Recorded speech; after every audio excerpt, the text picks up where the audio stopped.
જી નમસ્કાર, હું TR Jadav. TR એજ્યુકેશનમાં ફરીથી એક નવા વિડીયોમાં તમારું સ્વાગત છે.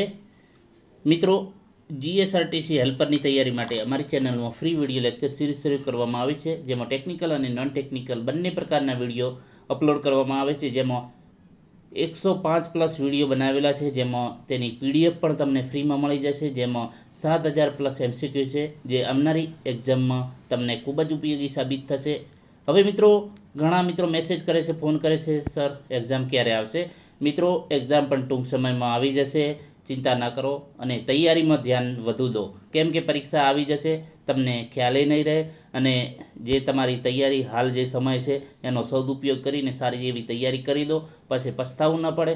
ઘણા મિત્રો મેસેજ કરે છે, કોમેન્ટ કરે છે કે સાહેબ હવે તો તૈયારી મૂકી દીધી છે, હવે તો ધીરજ ખૂટી ગઈ છે. મિત્રો, હજી 5-6 મહિના થયા છે અને પરીક્ષા પણ આવી જશે. મિત્રો, ધીરજ તો રાખવી પડશે. કોઈ પણ સરકારી ભરતીમાં અથવા તો સરકારી નોકરી જોઈતી હોય તો ધૈર્ય એટલે કે ધીરજ સૌથી પહેલું મહત્ત્વનું છે. મિત્રો, ધીરજ રાખવી પડશે. ગવર્મેન્ટ છે, સરકારી છે, તો ટાઈમ તો થોડો લાગશે, કેમ કે જે એમને બીજી પણ એક્ઝામો લેવાની હોય છે. એટલે હમણાં ડ્રાઈવરના ટેસ્ટ ચાલુ છે, જે ડ્રાઇવિંગ ટેસ્ટ, તો એના માટે થોડો કદાચ લેટ કરતા હોય, ડિલે કરતા હોય તો મિત્રો, તૈયારી મૂકવાની નથી, ચાલુ જ રાખવાની છે. અને ટૂંક સમયમાં પરીક્ષા પણ આવી જશે, એટલે હથિયાર હેઠા નથી મૂકી દેવાના. હજી તો આપણે લડવાનું બાકી છે, જે છે એ હજી હવે જ છે તૈયારી મેન તો કરવાની. મિત્રો, એટલે સતત રિવિઝન કરો અને જોમ જુસ્સો એમને એમ ટકાવી રાખો. મિત્રો, હજી ટાઈમ છે તો એનો સદુપયોગ કરી લો. હવે મિત્રો, આ વિડીયોમાં વાત કરીશું ફાસ્ટનિંગ અને ફિટિંગ. ઘણા મિત્રોએ કોમેન્ટ બોક્સમાં જણાવ્યું હતું કે મિત્રો, અને મેસેજમાં પણ જણાવેલું કે સર એક ફાસ્ટનર વિશે વિડીયો બનાવો, કે જે મિકેનિક ડીઝલમાં એના વિશે ઓછું આપેલું છે, તો અથવા તો નથી આપેલું, તો એના વિશે થોડા વિડીયો બનાવો. તો એના માટે આપણે એક વિડીયો બનાવેલો છે, જે તમે આવનારી એક્ઝામમાં 2 થી 3 માર્ક્સનું પૂછાય છે, અથવા તો 4 થી 5 માર્ક્સનું પણ પૂછાઈ જાય છે. તો ચાલો મિત્રો, તેના વિશે ચર્ચા કરીશું. ફાસ્ટનર્સ તો કે કોઈ પણ મશીનના 2 અથવા વધુ ભાગોને એકબીજા સાથે મિકેનિકલ જોડવા માટેની જે હાર્ડવેર ડિવાઇસને ફાસ્ટનર તરીકે ઓળખવામાં આવે છે. સામાન્ય ફાસ્ટનર કામચલાઉ જોઈન્ટ બનાવવા ઉપયોગ થાય છે, જે તેના વડે જોઈન્ટ કરેલા ભાગોને કોઈ ડેમેજ થયા વગર ખોલી કે છૂટા પાડી શકાય છે. ફાસ્ટનરનો ઉપયોગ દ્વારા જોઈન્ટ બનાવવાની ક્રિયાને ફાસ્ટનિંગ કહે છે. ફાસ્ટનિંગના જુદા જુદા પ્રકારો છે. અગાઉની એક્ઝામમાં પૂછાયેલું છે હેલ્પરની 2022માં, જેમાં કાયમી જોડાણ કયું છે, ટેમ્પરરી ફાસ્ટનિંગ કયું છે, એ પ્રશ્ન હતો મિત્રો. તો જે છે ફાસ્ટનિંગના જુદા જુદા પ્રકારો છે, જેમાં કાયમી જોડાણ. તો કાયમી જોડાણની વાત કરીશું તો આ પ્રકારના જોડાણમાં 2 ભાગોને એવી રીતે જોડવામાં આવે છે કે જેથી જોઈન્ટ તૈયાર થયા બાદ બંને ભાગ જોડાઈને એક જ ભાગ બની જાય છે. આ પ્રકારનો જોઈન્ટ છૂટો પાડવા માટે બંને ભાગોને કાપીને છૂટા પાડવામાં આવતા હોય છે, અને બંને ભાગોને ડેમેજ થાય છે. આ ફાસ્ટનિંગમાં આર્ક વેલ્ડિંગ છે, ગેસ વેલ્ડિંગ છે, બ્રેજિંગ વગેરે દ્વારા ભાગોને જોડવામાં આવે છે. તો મિત્રો, પરીક્ષામાં પૂછાય છે કે કાયમી જોડાણ એટલે કે પરમેનન્ટ ફાસ્ટનર કયું છે, અથવા ફાસ્ટનિંગ કયું છે, પર કાયમી જોડાણ કયું છે? તો આર્ક વેલ્ડિંગ છે, ગેસ વેલ્ડિંગ છે, બ્રેજિંગ વગેરે કાયમી જોડાણ છે. તમે વેલ્ડિંગ કર્યા પછી તે પરમેનન્ટ જોઈન્ટ થઈ ગયો છે, તો તમારે એને છૂટો કરવો હોય તો એને કાપવો પડે, બરાબર. એ રીતે ગેસ વેલ્ડિંગ છે, બ્રેજિંગ છે. એના પછી વાત કરીશું કામચલાઉ જોડાણ એટલે કે ટેમ્પરરી, ગમે ત્યારે તેને ખોલીને ફિટ કરી શકાય. તો આ પ્રકારના જોડાણના ઉપયોગમાં લેવામાં આવેલા ફાસ્ટનરને સરળતાથી જોડી કે ફિટ કરીને 2 ભાગોનું નુકસાન થયા વગર જોઈન્ટને ખોલી કે જોડી શકાય છે. તેથી તેને ટેમ્પરરી ફાસ્ટનિંગ એટલે કામચલાઉ. આ જોડાણ માટે ફાસ્ટનર તરીકે વાત કરીશું તો એમાં આવશે બોલ્ટ, નટ, સ્ક્રૂ, સ્ટડ, કી વગેરેનો ઉપયોગ થાય છે. જે ટેમ્પરરી, પરીક્ષામાં પૂછાય ટેમ્પરરી ફાસ્ટનિંગ જણાવો, કામચલાઉ જોડાણ તો કયા કયા હોય છે, એના ઉદાહરણો તો બોલ્ટ છે, નટ છે. બોલ્ટ અને નટ તમે મતલબ કે છૂટા કરી શકો છો. સ્ક્રૂ છે, સ્ટડ છે વગેરે. એના પછી વાત કરીશું અન્ય જોડાણ. તો અન્ય બીજા જે કયા જોડાણ છે, તો એની વિશે ચર્ચા કરીશું. તો કે જોડવાના ભાગોની સપાટી, જોઈન્ટનો ઉપયોગ, જોઈન્ટ વચ્ચેનો ગેપ, જોઈન્ટનું મટીરિયલ વગેરે બાબતોના આધારે જરૂરિયાત મુજબ નીચેના જોઈન્ટ બનાવવામાં આવે છે, જેમાં રિવેટિંગ અને સોલ્ડરિંગ છે. તો કે આ પ્રકારના જોઈન્ટ સેમી પરમેનન્ટ હોય છે. પરીક્ષામાં પૂછાય સેમી પરમેનન્ટ જોઈન્ટ કયા છે, તો રિવેટિંગ અને સોલ્ડરિંગ જે સેમી પરમેનન્ટ જોઈન્ટ તરીકે ઓળખવામાં આવે છે, જેમાં જોઈન્ટ કરવામાં આવેલા ભાગોને રિવેટ કાપી કે અન્ય રીતે છૂટા પાડી શકાય છે. આવા જોઈન્ટ છૂટા પાડતા બંને ભાગોને અમુક અંશે નુકસાન થાય છે. એના પછી વાત કરીશું એડહેસિવ બોન્ડિંગ. તો કે આ જોઈન્ટ બનાવવા માટે ગ્લુ, સિમેન્ટ, બોન્ડિંગ કેમિકલ વગેરે જેવા મટીરિયલોનો ઉપયોગ થાય છે એડહેસિવ બોન્ડિંગ માટે. એના પછી ફોર્સ ફાસ્ટનિંગ છે. તો કે આ જોઈન્ટ બનાવવા માટે જુદા જુદા ફોર્સનો ઉપયોગ, જેમ કે મેગ્નેટિક ફોર્સ, સક્શન કફ દ્વારા વેક્યુમ જોઈન્ટ, સ્ટિકિડ પેડ દ્વારા ફ્રિક્શન જોઈન્ટ વગેરે. તો પરીક્ષામાં પૂછાઈ શકે ફોર્સ ફાસ્ટનિંગ કયા છે, એડહેસિવ બોન્ડિંગ કયા છે, તો તમારે આ યાદ રાખવું પડશે. રિવેટિંગ અને સોલ્ડરિંગ એ કયા ટાઈપનું કહેવાય, તો સેમી પરમેનન્ટ. હવે વાત કરીશું જે આપણે વાત કરી છે જુદા જુદા પ્રકારના ફાસ્ટિંગ, તો એમાં જે ઉપયોગમાં લેવામાં આવતા ફાસ્ટનરની ચર્ચા કરીશું, જેમાં એક છે સ્ક્રૂ. જે સ્ક્રૂ, તો અહીં તમે જોઈ શકો છો મિત્રો, સ્ક્રૂની જે અલગ અલગ પ્રકારો આપેલા છે. હેક્ઝાગોનલ હેડ સ્ક્રૂ છે. પરીક્ષામાં પૂછાય કે આ કયા ટાઈપનો સ્ક્રૂ છે, જે છે અહીં તમે જોઈ શકો છો હેક્ઝાગોનલ હેડ સ્ક્રૂ છે, hexagonal socket head cap screw છે, slotted counter sink head screw છે, cross recess counter head sink head screw છે, slotted raised counter sink head screw છે, સેલ્ફ ટેકિંગ સ્ક્રૂ છે, એના ગ્રુવ સ્ક્રૂ છે, thumb screw છે, hexagonal socket set screw છે, square head screw છે, cross recess રેઇન કાઉન્ટિંગ હેડ સ્ક્રૂ છે. તો આ પ્રકારના જે સ્ક્રૂ છે, પરીક્ષામાં આના જો પ્રશ્ન બનાવવા હોય તો 25-30 પ્રશ્નો બની શકે. તો આકૃતિ આપેલી હોય અને આપણે બતાવવાનું કે આ કઈ ટાઈપનો સ્ક્રૂ છે.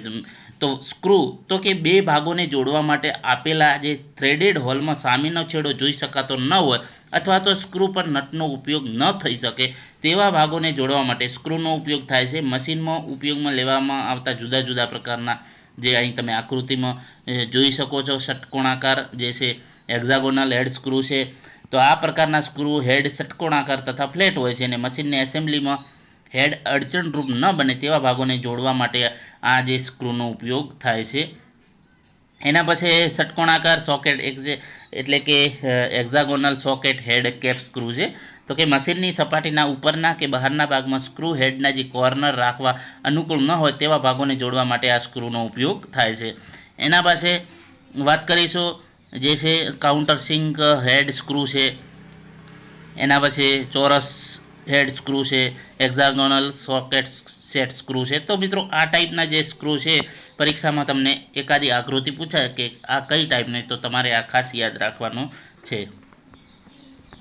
એના પછી નટની વાત કરીશું મિત્રો. નટ, તો નટ એટલે શું, તો કે ધાતુ અથવા તો અન્ય મટીરિયલમાંથી બનાવેલો ચોરસ કે ષટકોણાકાર ધરાવતો નાનો તથા ફ્લેટ પીસ જેવો થ્રેડેડ હોલ આપેલો હોય છે તેને નટ તરીકે ઓળખવામાં આવે છે. અહીં તમે આકૃતિમાં જુદા જુદા નટ જોઈ શકો છો, વિવિધ પ્રકારના જે નટ છે જેને બોલ્ટ દ્વારા સ્ક્રૂઇંગ કરીને ફાસ્ટનર તરીકે ઉપયોગમાં લેવામાં આવે છે. પરીક્ષામાં પૂછા બોલ્ટ પર સ્ક્રૂઇંગ કરીને ફાસ્ટનર તરીકે શાનો ઉપયોગ થાય છે, તો નટનો. મશીનની એસેમ્બલીમાં જરૂરિયાત જુદા જુદા નટનો ઉપયોગ થાય છે, જેમાં અહીં તમે જોઈ શકો છો hexagonal nut, square nut, self locking nut, T nut, slotted nut, કેસ્ટલ nut છે, પછી સ્લોટેડ રાઉન્ડ નટ છે, ફ્લેંજ નટ છે, ડોમ નટ છે, વિંગ નટ છે. અહીં તમે જે જોઈ શકો છો wing nut, hexagonal weld nut છે. તો આ અલગ અલગ પ્રકારના નટો છે. તો કે જે છે ષટકોણાકાર નટ છે, તો કે કોઈ પણ સ્ટ્રક્ચર અને મશીનના ટૂલ કન્સ્ટ્રક્ટ કાર્યમાં સામાન્ય રીતે આનો ઉપયોગ થાય છે હેક્ઝાગોનલનો. ક્યાં, તો કે સ્ટ્રક્ચર અને મશીન ટૂલના કન્સ્ટ્રક્શન કાર્યમાં હેક્ઝાગોનલ નટનો ઉપયોગ થાય છે, જે mild steel, alloy steel, carbon steel અથવા તો સ્ટેનલેસ સ્ટીલમાંથી બનાવવામાં આવે છે. એના પછી ચોરસ જે નટ છે સ્ક્વેર નટ, તો કે વધારે મજબૂતાઈથી ભાગોને જોડવા માટે સ્ક્વેર બોલ્ટ સાથે સ્ક્વેર નટનો ઉપયોગ થાય છે. તો આ પરીક્ષામાં પૂછાય શકાય કે વધારે મજબૂતીથી ભાગોને જોડવા માટે કયા બોલ્ટનો ઉપયોગ થાય છે, નટનો ઉપયોગ થાય છે, તો તમે એ પ્રમાણે લખી શકો. એના પછી સેલ્ફ લોકિંગ નટ જે છે અહીં તમે જોઈ શકો છો તમારે ખાસ યાદ રાખવાનું આ પરીક્ષામાં તેની આકૃતિ પૂછી શકે અને તમારે બતાવવાનું છે કે આ કયો નટ છે. સેલ્ફ લોકિંગ નટ છે તો કે હેક્ઝાગોનલ નટમાં થ્રેડેડ હોલની એક બાજુ ઘુમ્મટ જેવો આકાર ધરાવે જેમાં ઇન્ટરનલ ગ્રુવ કાપવામાં આવેલા છે અને આ ગ્રુવમાં ફાઇબર અથવા તો નાયલોનમાંથી બનાવેલી રિંગ ફિટ કરેલી હોય છે. પરીક્ષામાં પૂછાય કે ગ્રુવમાં ફાઇબર અથવા તો નાયલોનમાંથી બનાવેલી રિંગ ફિટ કરેલી છે કયામાં? તો સેલ્ફ લોકિંગ નટમાં. એના પછી વાત કરીશું ટી નટ. તો કે આ પ્રકારની નટ ટી આકારની તથા સ્ટેપ કટ કરીને બનાવવામાં આવે છે. કોઈ પણ મશીન ટૂલ પર ભાગો અથવા તો વર્કપીસને ફિક્સ કરવા માટે કે પકડવા માટે આનો ઉપયોગ થાય છે. સ્લોટેડ એન્ડ કેસલ નટ, જે અહીં તમે જોઈ શકો છો સ્લોટેડ નટ. તો જે સ્લોટેડ નટમાં હેક્ઝાગોનલ નટની એક સાઇડ પર ગ્રુવ કાપવામાં આવેલો છે, તેમજ કેસ્ટલ નટની રચનામાં હેક્ઝાગોનલ નટની એક સાઇડ ઉપર ઉપસાવેલી ગોળાકાર હોય છે, જે તમે અહીં જોઈ શકો છો. રાઉન્ડ નટ, તો કે આ અહીં તમે જોઈ શકો છો રાઉન્ડ નટ. તો કે તેનો ઉપયોગ જે છે બહારની સપાટી ગોળ બનાવેલી હોય છે. મશીનના કોઈ પણ નળાકાર ભાગ કે પાઇપના અંતરિયાળ ભાગમાં આપેલા બોલ્ટ કે સ્ટડ માટે રાઉન્ડ નટનો ઉપયોગ થાય છે. તો એના મિત્રો ઉપયોગ પણ પૂછી શકે છે. એના પછી વાત કરીશું ફ્લેંજ નટ છે. તો તમે અહીં જોઈ શકો છો ફ્લેંજ નટ. આ ફ્લેંજ નટ તો હેક્ઝાગોનલ નટના નીચેના ભાગે કોલર જેવી રચના આપેલી હોય છે, આથી તેને ફ્લેંજ નટ તરીકે ઓળખવામાં આવે છે. ડોમ નટ છે, અહીં તમે જોઈ શકો છો ડોમ નટ છે. તો કે હેક્ઝાગોનલ નટના થ્રેડેડ ભાગને એક બાજુથી ઢાંકતો ડોમ અથવા તો કેપ આવેલો, અહીં તમે જોઈ શકો છો આ કેપ ઉપર આપેલો છે, તો એ આપવામાં આવેલી છે, તેથી તેને ડોમ નટ તરીકે ઓળખવામાં આવે છે. એના પછી વિંગ નટ, તો કે એક સાદી નટ, અહીં તમે જોઈ શકો છો વિંગ નટ ખાસ આપણે ક્યાં ઉપયોગ કરીએ છીએ, જે એક્સો ફ્રેમ હોય છે ત્યાં વિંગ નટ હોય છે ખાસ. તો કે એક સાદી નટ પર બે લાંબી વિંગ એટલે કે પાંખી આપેલા હોય છે. આ વિંગને નટની આંગળી અથવા તો અંગૂઠાના દબાણ વડે આપણે હાથથી ખોલી શકીએ છીએ. હેક્ઝાગોનલ વેલ્ડ નટ છે, તો અહીં તમે જોઈ શકો છો હેક્ઝાગોનલ વેલ્ડ નટ. તો કે નટની જે બોટમ ફેસ પર 3 સ્ટડ ઉપસાવીને આવેલો હોય છે, અને આ નટને પ્લેટ પર કે મશીનના ભાગ ઉપર વેલ્ડિંગ દ્વારા જોડવામાં આવે છે. એના પછી મિત્રો વાત કરીશું બોલ્ટ. તો બોલ્ટ શું છે? તો બોલ્ટની અહીં આકૃતિ તમે જોઈ શકો છો. અલગ અલગ બોલ્ટના પ્રકારો આપેલા છે, જે વિવિધ પ્રકારના બોલ્ટ છે. તો કે બોલ્ટ એક મિકેનિકલ ફાસ્ટનર છે. તેની સાથે નટનો ઉપયોગ કરીને 2 અથવા તો વધારે ભાગોને જોડવામાં આવે છે. આ બોલ્ટેડ જોઇન્ટને જરૂરિયાત મુજબ સરળતાથી ખોલી તથા ફિટ કરી શકાય છે. તેનો સ્ટીલ સ્ટ્રક્ચર બનાવવામાં તથા મશીનના ભાગોનો માસ પ્રોડક્શન કાર્યમાં વધુ થાય છે. બોલ્ટના એક છેડા પર હેડ હોય છે અને તેની સાથે ગોળ સળિયા જેવું શેંક આપેલું હોય છે. તમે અહીં જોઈ શકો છો, અહીં હેડ છે, આ ઉપરનો ભાગ હેડ એટલે માથું અહીં આપેલું હોય છે. દરેકમાં તમે જોઈ શકો છો, અને અહીં થ્રેડ આપેલા હોય છે. એક બાજુ હેડ હોય છે, એક બાજુ થ્રેડ હોય. તો કે બોલ્ટના શેંકની લંબાઈમાં જરૂરિયાત મુજબ થ્રેડિંગ કરેલું હોય છે. બોલ્ટની સાઇઝ તેના શેંકની લંબાઈ તથા થ્રેડ મુજબ નક્કી કરી શકાય છે. તો મિત્રો પરીક્ષામાં પૂછાય કે બોલ્ટની સાઇઝ કઈ રીતે નક્કી કરી શકાય છે? તો તેના શેંકની લંબાઈ તથા થ્રેડ મુજબ નક્કી કરી શકાય છે. સામાન્ય રીતે બોલ્ટ માઇલ્ડ સ્ટીલ અથવા તો એલો સ્ટીલમાંથી બનાવવામાં આવે છે. પરીક્ષામાં પૂછાય બોલ્ટ શામાંથી બનાવવામાં આવે છે? તો માઇલ્ડ સ્ટીલ અથવા તો એલો સ્ટીલમાંથી બનાવવામાં આવશે, પરંતુ ખાસ કિસ્સામાં જે સ્ટેનલેસ સ્ટીલ છે, કાર્બન સ્ટીલ છે, તાંબુ છે, પિત્તળમાંથી બનાવવામાં આવે છે એની જરૂરિયાત મુજબ. તો અહીં અલગ અલગ પ્રકારના તમે જોઈ શકો છો હેક્ઝાગોનલ હેડ બોલ્ટ છે, સ્ક્વેર હેડ બોલ્ટ છે, એન્કર બોલ્ટ છે, કેરિયેજ બોલ્ટ છે, એલિવેટર ફ્લેંજ બોલ્ટ છે, લેગ બોલ્ટ છે, સેકસ બોલ્ટ છે, ટી બોલ્ટ છે, યુ બોલ્ટ છે, ટેપર હેલ્ડેડ બોલ્ટ છે. તો અલગ અલગ પ્રકારના તો ષટકોણાકાર હેડનો બોલ્ટ એના વિશે જે અહીં તમે જોઈ શકો છો હેક્ઝાગોનલ. તો કે આ પ્રકારના બોલ્ટ હેડનો આકાર જે હેક્ઝાગોનલ હોય છે, જેમાં 6 સાઇડ હોય છે. એન્જિનિયરિંગ વર્કમાં સૌથી વધુ આ બોલ્ટનો ઉપયોગ થાય છે. કયો? તો હેક્ઝાગોનલ. આનો સૌથી વધુ ઉપયોગ થાય છે. પરીક્ષામાં પૂછાય કે એન્જિનિયરિંગ વર્કમાં સૌથી વધુ કયા બોલ્ટનો ઉપયોગ થાય છે? તો હેક્ઝાગોનલનો. આ બોલ્ટ હેડની સપાટીનું 30 એંગલના ખૂણે ચેમ્ફરિંગ કરવામાં આવે છે. 30ના ખૂણે ચેમ્ફરિંગ કરવામાં આવે છે, અને બોલ્ટના શેંક બોડીના હેડના થોડા નીચે ભાગની થ્રેડિંગ કરેલો હોય છે. એના પછી વાત કરીશું ચોરસ હેડ, જે સ્ક્વેર હેડ બોલ્ટ છે. તો કે આ બોલ્ટના હેડનો આકાર ચોરસ હોય છે, જેમાં 4 સાઇડ હોય છે, જેના પર ચેમ્ફરિંગ કરેલું હોય છે. મશીનના ફાઉન્ડેશનના બોલ્ટ તરીકે અથવા તો ઘણા મશીનમાં આપવામાં આવેલા સ્ક્વેર ગ્રુવમાં સ્ક્વેર હેડ બેસે છે, જેથી ફિટિંગમાં સરળતા રહે છે. હેક્ઝાગોનલ બોલ્ટનો ઉપયોગ શરૂ થતાં પહેલાં ઇન્ડસ્ટ્રીમાં સ્ક્વેર બોલ્ટ હેડનો વધુ ઉપયોગ લેવામાં આવતો હતો. એના પછી વાત કરીશું એન્કર બોલ્ટ, જે અહીં તમે જોઈ શકો છો એન્કર બોલ્ટ. તો કે આ બોલ્ટમાં હેડની રચના ખાસ પ્રકારની હોય છે, જેમાં શેંક, સ્ટીલ પ્લેટ, સ્ટીફનર જેવા ભાગો આપેલા હોય છે, જેના એક છેડા પર લાંબો સ્ક્વેર ગ્રુવ કાટખૂણો કાપવામાં આવે છે. બોલ્ટના જે પોલા શેંકમાં હેમરિંગ દ્વારા પિન બેસાડીને તેનું ફિટિંગ કરવામાં આવે છે. આ બોલ્ટનો ઉપયોગ કોન્ક્રીટ અથવા તો મશીનિંગ વર્કમાં થાય છે. એના ઉપયોગ પણ પરીક્ષામાં પૂછી શકે છે. કેરિયેજ બોલ્ટ, જે તમે જોઈ શકો છો કેરિયેજ બોલ્ટ. તો કે આ બોલ્ટમાં હેલ્ટરનો ઉપરનો ભાગ મશરૂમ હાફ રાઉન્ડ આકારનો હોય છે અને જેની બરાબર નીચે શેંકમાં શરૂઆતનો ભાગ સ્ક્વેર સેક્શનનો બનેલો હોય છે, જેથી બોલ્ટનું સ્ક્વેર ગ્રુવમાં સેલ્ફ લોકિંગ થઈ શકે છે. એના પછી એલિવેટર, અહીં તમે જોઈ શકો છો એલિવેટર બોલ્ટ. તો કે આ બોલ્ટમાં હેડ, ફ્લેટ, ફેન અને કાઉન્ટર શેંક પ્રકારનો હોય છે, જે બોલ્ટને ટાઈટ કરતા સમયે એક જગ્યાએથી પકડી રાખે છે.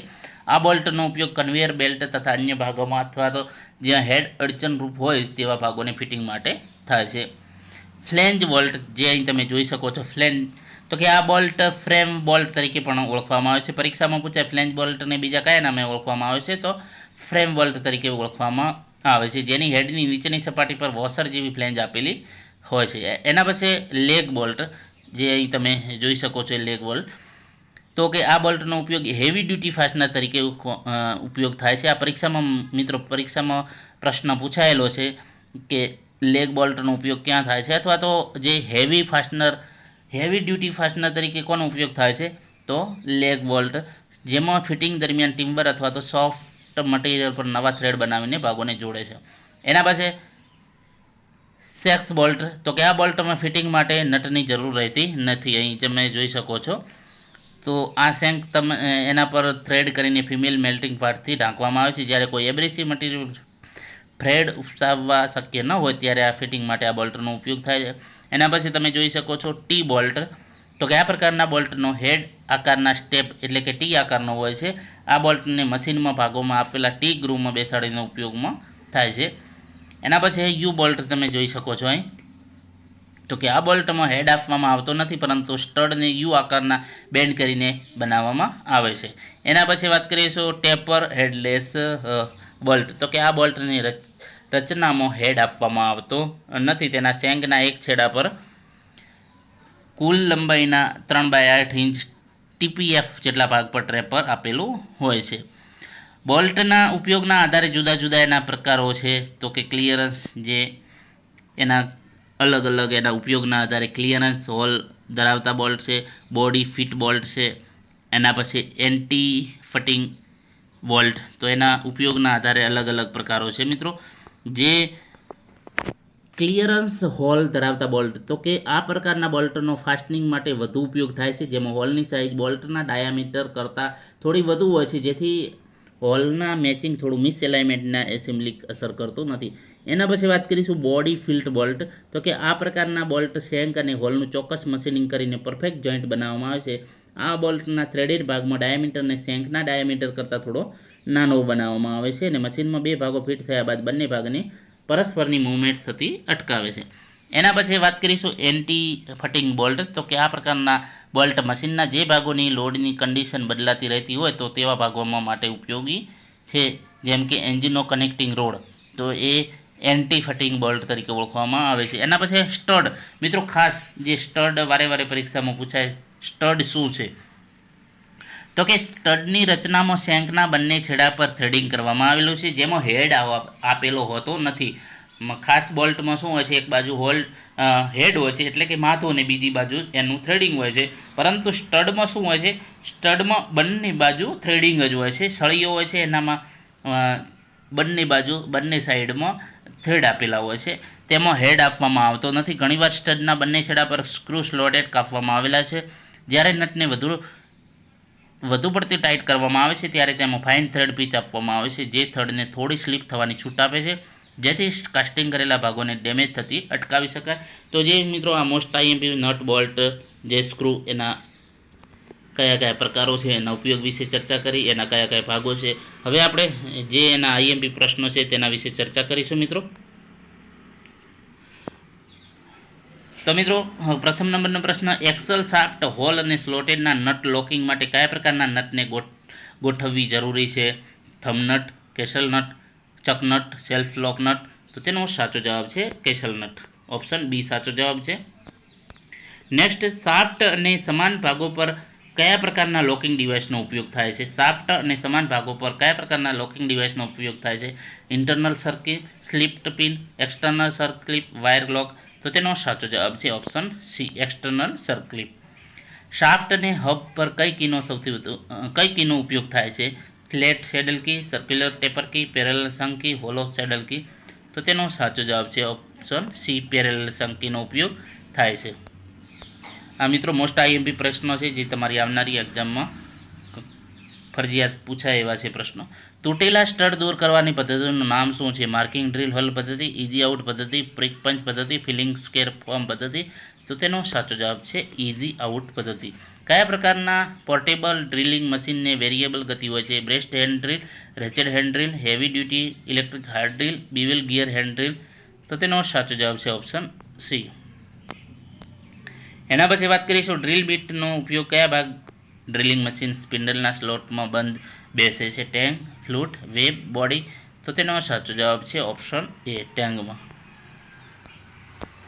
નેક્સ્ટ, ગ્રુવમાં કયો નટ નાયલોનની રિંગ સાથે હોય છે? Slotted nut, T nut, self locking nut, castle nut? આ હમણાં પણ આપણે ચર્ચા કરી હતી. તો તેનો સાચો જવાબ છે સેલ્ફ લોકિંગ નટ, જેમાં ગ્રુવમાં નટ નાયલોનની રિંગ સાથે હોય છે. મોસ્ટ આઈએમપી પ્રશ્ન છે મિત્રો. એના પછી વાત કરીશું ઇઝી ફિક્સિંગ અને રિમૂવિંગ કરવા માટે કઈ કીનો ઉપયોગ થાય છે? ઇઝી ફિક્સિંગ અને રિમૂવિંગ કરવા માટે કઈ કીનો ઉપયોગ થાય છે? ગીબ હેડ કી, ફેધર કી, હોલો સેડલ કી અને એક પણ નહીં? તો મિત્રો તેનો સાચો જવાબ છે 8મામાં option A, ગીબ head key. ગીબ head key, option A સાચો જવાબ છે. 9મા નંબરનો પ્રશ્ન, ટેપર્ડ શાફ્ટ ફિટિંગ કરવા માટે કઈ કીનો ઉપયોગ થાય છે? 9મા નંબરનો પ્રશ્ન, ટેપર્ડ શાફ્ટ ફિટિંગ માટે કઈ કીનો ઉપયોગ થાય છે? તો feather key, woodruff key, flat saddle key, hollow saddle key? તો 9મા નંબરનો સાચો જવાબ છે ઓપ્શન બી, વુડરફ કી. એના પછી 10મા નંબરનો, રોટરી ગતિને ટ્રાન્સલેટરી ગતિમાં રૂપાંતરિત કરવા માટે પાવર સ્ક્રૂનો ઉપયોગ થાય છે? કયા પાવર સ્ક્રૂનો ઉપયોગ થાય છે?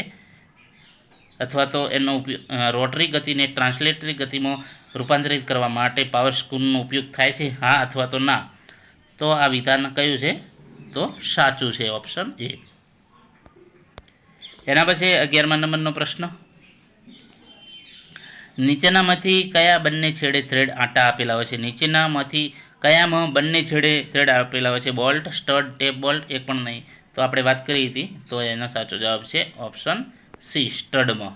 સ્ટડમાં શું હોય છે? બંને સાઈડ શું હોય છે? તો બંને સાઈડમાં જે છે આંટા આપેલા હોય છે. એના પછી 12મા નંબરનો પ્રશ્ન, M24/2 બોલ્ટનો અર્થ શું છે? તો પરીક્ષામાં આ ટાઈપનું પૂછાશે. M24/2 બોલ્ટનો અર્થ શું છે? તો કે થ્રેડની પીચ 24 mm અને ઊંડાઈ 2 mm, થ્રેડનો ક્રોસ સેક્શનલ વિસ્તાર 24 mm સ્ક્વેર છે, બોલ્ટનો વ્યાસ 24 mm છે અને પીચ 2 mm છે? એક પણ નહીં. તો તેનો સાચો જવાબ છે ઓપ્શન સી, તો કે બોલ્ટનો જે વ્યાસ છે, ડાયામીટર છે 24 mm છે અને એની પીચ 2 mm છે. એના પછી વાત કરીશું 13મા નંબરનો પ્રશ્ન, જ્યારે સ્ક્રૂ થ્રેડનો ઉપયોગ એવી પરિસ્થિતિમાં કરવાનો હોય જ્યાં પાવર ફક્ત એક જ દિશામાં ટ્રાન્સમિટ થઈ રહ્યો હોય ત્યારે આ માટે યોગ્ય સ્ક્રૂ થ્રેડ જણાવો. ચોરસ થ્રેડ, એકમી થ્રેડ, નકલ થ્રેડ, બટરેસ થ્રેડ? તો તેનો સાચો જવાબ છે 13મામાં ઓપ્શન ડી, બટરેસ થ્રેડનો ઉપયોગ થાય છે. એના પછી વાત કરીશું સેલ્ફ લોકિંગ ત્યારે થાય જ્યારે ઘર્ષણનો ગુણાંક હેલિક્સ કોણના સ્પર્શક જેટલો હોય, ઘર્ષણનો ગુણાંક હેલિક્સ કોણના સ્પર્શકથી ઓછો હોય, ઘર્ષણનો ગુણાંક હેલિક્સ કોણના સ્પર્શક જેટલો અથવા તેનાથી મોટો હોય, અથવા તો એક પણ નહીં. તો તેનો સાચો જવાબ છે 14મામાં ઓપ્શન સી, ઘર્ષણનો ગુણાંક હેલિક્સ કોણના સ્પર્શક જેટલો અથવા તેનાથી મોટો હોય. એના પછી વાત કરીશું બોલ્ટ એ શું છે? Mechanical fastener, electric fastener? A અને બી બંને? એક પણ નહીં. તો તેનો સાચો જવાબ છે બોલ્ટ એ મિકેનિકલ ફાસ્ટનર છે. હવે મિત્રો સ્ક્રૂની વ્યાખ્યા જોઈ છે તો કે બે ભાગોને જોડવા માટે આપેલા થ્રેડેડ હોલમાં સામેનો છેડો જોઈ શકાતો ન હોય અથવા સ્ક્રૂ પર નટનો ઉપયોગ ન થઈ શકે તો તેવા ભાગોને જોડવા માટે આપણે સ્ક્રૂનો ઉપયોગ થાય. એના પછી નટ તો કે ધાતુ અથવા તો અન્ય મટીરિયલમાંથી બનેલા ચોરસ કે ષટકોણાકાર ધરાવતો નાનો તથા ફ્લેટ પીસમાંથી થ્રેડેડ હોલ આપેલો હોય તેને નટ તરીકે ઓળખવામાં આવે છે, જેનો બોલ્ટ પર સ્ક્રૂઇંગ કરીને ફાસ્ટનર તરીકે ઉપયોગ કરવામાં આવે છે. બોલ્ટ તો કે એક મિકેનિકલ ફાસ્ટનર ડિવાઇસ છે. તેની સાથે નટનો ઉપયોગ કરી બે અથવા તો વધારે ભાગોને જોડવામાં આવે છે. બોલ્ટના એક છેડા પર હેડ અને તેની સાથે ગોળ સળિયા જેવું શેંક આપવામાં આવેલું હોય છે. તો મિત્રો, આ ફાસ્ટનર અને ફિટિંગના જે મોસ્ટ આઈએમપી પ્રશ્નોની ચર્ચા કરી. જો વિડીયો પસંદ આવે તો લાઇક, શેર અને મિત્રો ચેનલને સબસ્ક્રાઇબ કરવાનું ન ભૂલતા. Thank you for watching this video. જે આવનારી એક્ઝામમાં તમારે આમાંથી પ્રશ્ન પૂછાઈ શકે એવા છે, તો તે પ્રશ્નોની ચર્ચા કરી. Thank you for watching this video.